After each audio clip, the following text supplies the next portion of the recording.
Hello, everyone. Hi from me and Hi, good evening. Ankita. So, many students, Ankita, are preparing for Jharkhand eligibility test. Yes. We gave them one quiz discussion the previous day and they loved it. A lot of students reached out to me and said, "Thank you so much for this. We were looking for some guidance on Jharkhand eligibility test. It's coming up very recently, very soon." Yes. And so let us do another Jharkhand eligibility test revision today. Ankita, we have classes for NET and SET exams. We have classes for assistant professor exams. Because our mission is to help students score very good marks in humanities exams, develop a great career in humanities. Nobody in this country should be left helpless, without any help. They should know how to read a text. They should get all the basic knowledge. They should be empowered to read on their own. Isn't it, Ankita? Absolutely, absolutely. That's our mission. Yes. Yes. So here we go. Jharkhand eligibility test. Indian literature today, my favorite. Okay. We start with the brilliant writer Arun Joshi. Arun Joshi has written The Foreigner. Sindhi Oberoi is the protagonist. He is a Kenyan born, Indian educated in London and Boston who feels detached and rootless everywhere. So there is an existential alienation that this novel talks about, and it's a highly post colonial novel. The question is a tough one. When was it published? Ayyo, 54, 60, 61, 68. Ankita, help us. We don't know. You two babies and me have no idea. Ankita, help us. So it's a very repeatedly asked work, and this work was published in 1968. And here, actually, all the options, all the years in options are very important because 1961, again, a very significant year, because in this year was published Sunlight on a Broken Column by Atiya Hussain. So 1961 is very important. In 1960 was published The Serpent and the Rope by Raja Rao. And in 1954 was published Nectar in a Sieve by Kamala Markandeya. So all of these years here are very, very important. Oh, wow. Ankita knows a lot about all these years. That's amazing. Guys, you should write down these years and study. Only then it will be possible to remember. You should go through it. And you know, Sindhi Oberoi is modeled on Arun Joshi himself. He was also like this.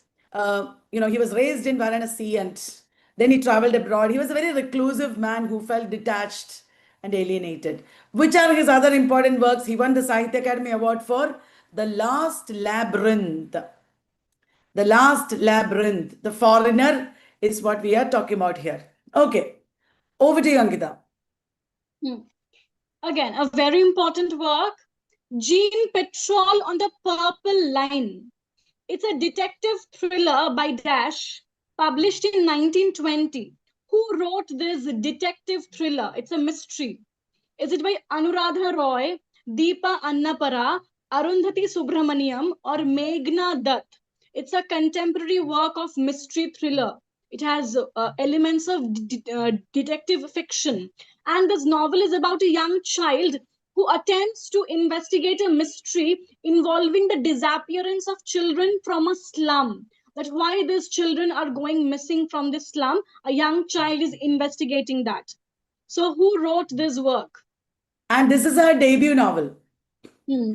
Arundhati Subramaniam is not a novelist as such, she is a poet. And this lady who wrote Gin Patrol on the Purple Line is a Malayali, Deepa Annapara, I think.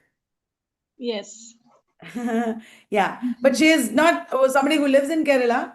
She is she is living somewhere else abroad. Yeah.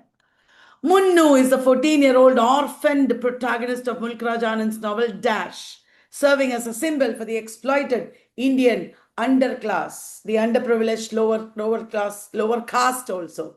Munnu. Is it untouchable, two leaves and a bud, coolie, or the talkative man? The protagonist is in untouchable.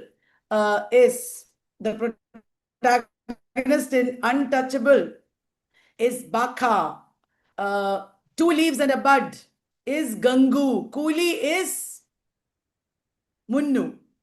Talkative man Yes. is the protagonist. Talkative man. Hmm. Dr. Ran is a man who is coming to Malgudi and meeting talkative man. Hmm. Okay. So, coolie. Anything more, Ankita? Yes, and the publication year of Coolie has been asked hundreds of times.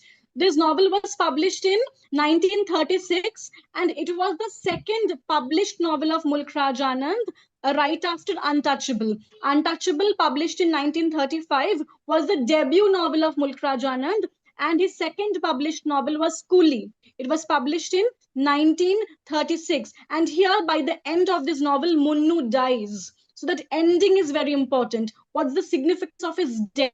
Munnu dies by the end of this novel. And in fact, the entire order of all the novels of Mulk Anand, it's very important, the years. So please memorize the years as much as you can. In Untouchable, Baka's one day is shown. In Coolie, Munnu's life is shown, but it's only 14 years and he is dying of tuberculosis after living a very hard life. That's it. Yeah. Oh, that's a long quotation. But even if you read just a little bit, you can understand. I will zoom it in so that you can read it, all of you. Can I? If it had been intended to keep the British nation in ignorance of real knowledge, the Baconian philosophy would not have been allowed to displace the system of the schoolmen. If it had been intended to keep the British nation in ignorance of real knowledge, the Baconian philosophy would not have been allowed to displace the system of the schoolmen, which was the best calculated to perpetuate ignorance, which was best calculated to perpetuate ignorance. In the same manner, the Sanskrit system of education would be the best calculated to keep this country in darkness if such had been the policy of the British legislature. But as the improvement of the native population is the object of the government is not trying to keep Indians in darkness. So it will consequently promote a more liberal and enlightened system of instruction. The British government will promote mathematics, natural philosophy, chemistry, anatomy, with other useful sciences, which may be accomplished with the sum proposed by some means money, proposed by employing a few gentlemen of talents and learning educated in Europe and providing a college furnished with necessary books, instruments, and other apparatus. The British government is going to, to improve India. Who said that? Is it Tagore, David Hare, Derozio, or Raja Ram Mohan Roy, who supported English education and British and who supported education of all these subjects? It is Raja Ram Mohan Roy. Even if you don't know, you can clearly say this because Raja Ram Mohan Roy was all for education started by the British. Anything more, Ankita? And these lines were actually written by Raja Ram Mohan Roy in his letter to Lord Amherst in 1823. And that letter in itself is very, very important, which is repeatedly asked. So please go through that letter once. It's a very short letter, just a few paragraphs. So if possible, and that letter is available online, please look through that letter once and try to, just look through the words, the ideas he had proposed in this letter. That's important. Correct. Over to you. Shadow from Ladakh is a novel by Bhabani Bhattacharya, first published in Dash. Again, Ankita has given us a year. The book is set with the Sino-Indian War. Sino means China, India-China War as a backdrop. Over to you, Ankita. Yes. So Bhabani Bhattacharya is a very prominent Indian novelist, and Shadow from Ladakh, again, a very important work. and this novel was published in 1966. 1966. And in fact, all his novels are very important. Please memorize the years repeatedly. Mostly the years of these novels are asked. There they will give you a cluster of 4 novels and then you will have to arrange them. So memorize the years really well. Okay, of Bhabani Bhattacharya's novels. So here the correct option would be option A. Yes. Dun, dun, 1966. Bhabani Bhattacharya. What are the other works by Bhabani Bhattacharya? What is the work that he wrote and published in 1947? So Many Hungers. Correct. So Many Hungers. Kajoli. Choose the wrongly matched pair. A handful of rice. Kamala Markandeya. That's right. Fasting, feasting. Shashi Deshpande. Fasting, feasting. Is it Shashi Deshpande? Arun and Uma. Bend in the Ganges. Manohar Malgaonkar. That's correct. Sunlight on a Broken Column. Atiya Hussain. Fasting, feasting is not Shashi Deshpande. Who wrote Fasting, Feasting? Yes, it is one of the novels of Anita Desai. It is one of the novels of Anita Desai. A family is giving more attention to the son and sending him abroad while the daughter is suffering in India. That is the story. It is set in India and America.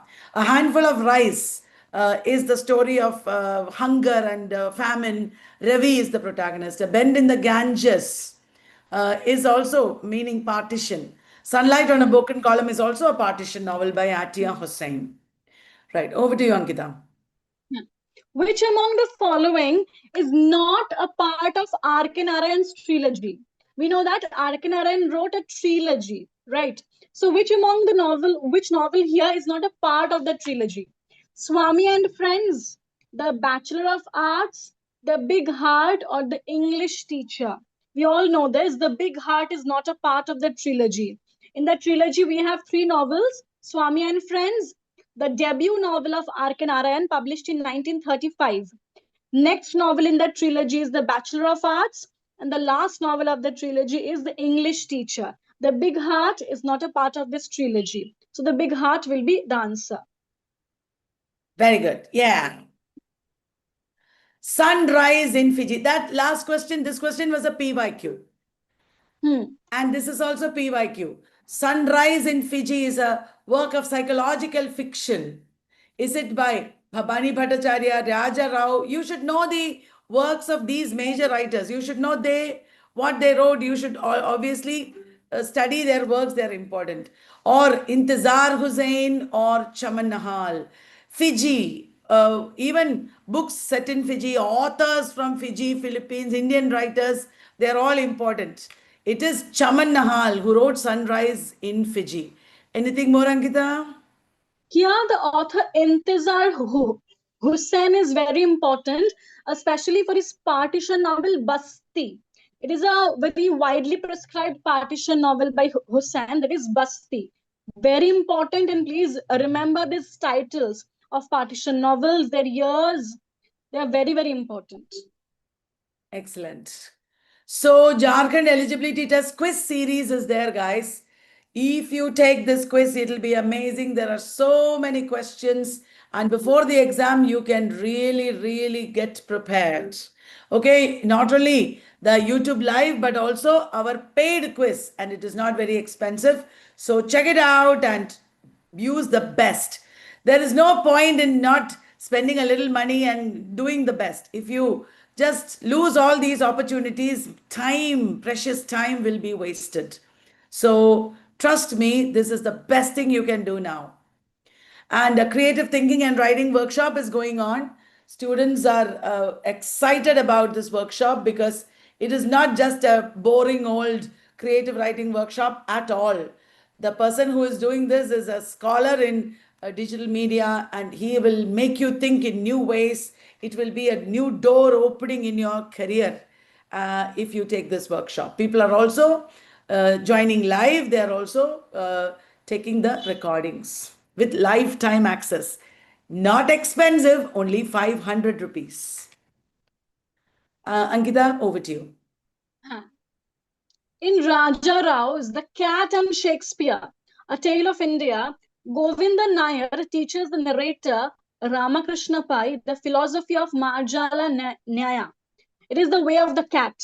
So, what does this philosophical concept primarily signify in the context of this novel? What does this philosophy mean here?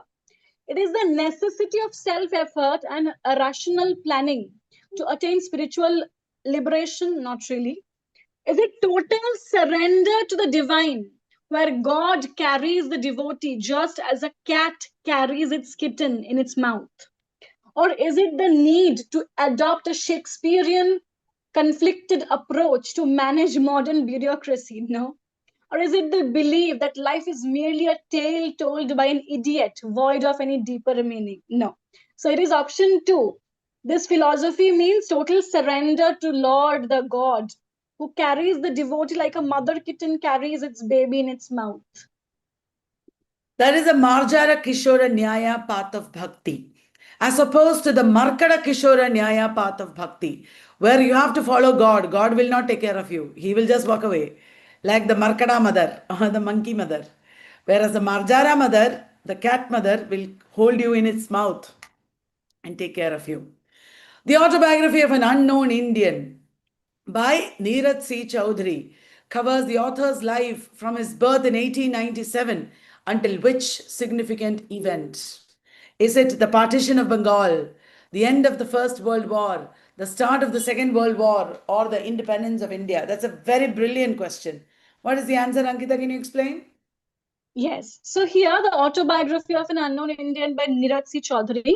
It's a work of ethnobiographical autobiography, right? And this work was published in 1951.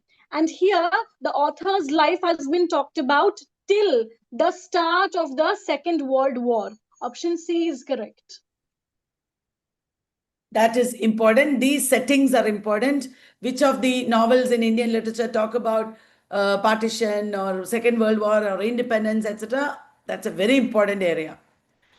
In the Bazaars of Hyderabad by Dash, very easy, everybody knows. It's a vivid poem celebrating traditional Indian markets and culture. This poet wrote a lot about the Indian vocations like bangle sellers, palanquin bearers, coromandel fishers. It was written during the Swadeshi movement to promote local goods. It is none other than Sarojini Naidu. Ankita? Huh.